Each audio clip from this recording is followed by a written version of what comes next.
கேரளாவில் விடிய விடிய பெய்த கனமழையால் 11 பேர் உயிரிழந்துள்ள நிலையில் 6 பேர் மாயமாகியுள்ளனர்.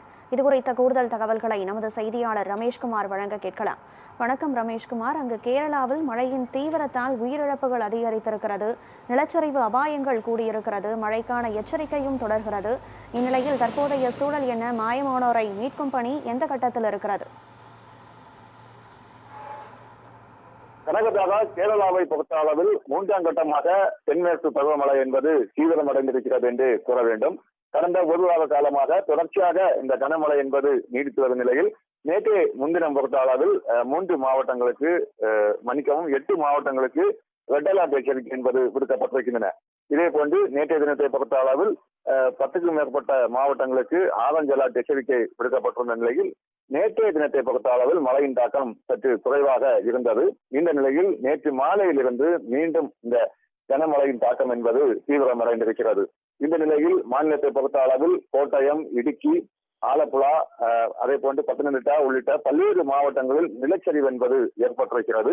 மேற்கு தொடர்ச்சி மலை பகுதியை பொறுத்த அளவில் கனமழை என்பது நீடித்துக் கொண்டிருப்பதால் ஒவ்வொரு ஆறுகளும் சரிதான், அதே போன்று நீர்நிலைகளிலும் தண்ணீர் வரத்து என்பது அதிகரித்திருக்கிறது. பத்தனந்திட்டையை பொறுத்த அளவில் பம்பை ஆற்றில் நேற்று தினத்தை பொறுத்த அளவில் அந்த வெள்ளப்பெருக்கு என்பது அதிகரித்து காணப்பட்டன. ஆனால் நேற்று மாலை முதல் தொடர்ச்சியாக அந்த வெள்ளப்பெருக்கு என்பது சற்று குறைவாகவே காண முடிகிறது. இருப்பினும் மாநிலத்தை பொறுத்த அளவில் பெருவாரியான நீர்நிலைகளிலும் சரிதான், அதே போன்று ஆறுகளிலும் தண்ணீர் பெருக்கெடுத்து ஓடுகிறது. இதே போன்று முக்கிய நகர பகுதிகளிலும் தண்ணீர் என்பது சூழ்ந்திருப்பதால் திரளான கடைகள், அதே போன்று வணிக நிறுவனங்களும் இந்த தண்ணீரில் தற்பொழுது பல பகுதிகளில் சூழ்ந்திருக்கிறது என்றே கூற வேண்டும். இதனால் பல லட்சம் ரூபாய் மதிப்பில் தற்பொழுது சேதம் என்பது ஏற்பட்டிருக்கிறது.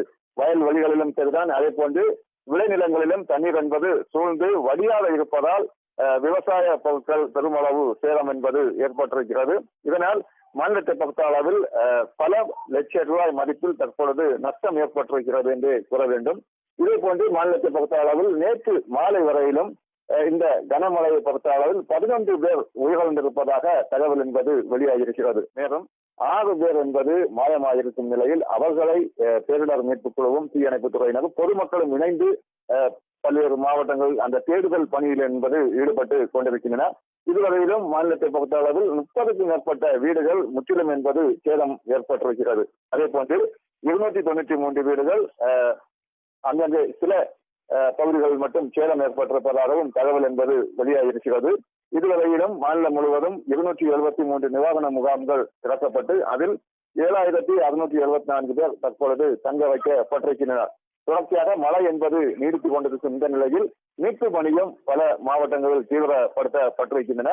இருப்பினும் வரும் நாட்களில் மேலும் மழை நீடிக்க வாய்ப்பு என்பது இருப்பதால் மக்கள் வீடுகளை விட்டு அத்தியாவசிய தேவை தவிர வெளியேற வேண்டாம் என மாநில நிர்வாகம் அறிவுறுத்தப்பட்டிருக்கிறது. அதை மட்டுமின்றி நிலச்சரிவு ஏற்படும் மலையோர பகுதிகளிலும் சரிதான், அதே போன்று கடலோர பகுதிகளுக்கும் சுற்றுலா பயணிகளும் சரிதான், மக்களும் தேவையில்லாமல் அங்கு செல்லக்கூடாது என அறிவுறுத்தப்பட்டிருக்கிறது. கனகதாரா, விவரங்களை வழங்கியமைக்கு நன்றி ரமேஷ்குமார்.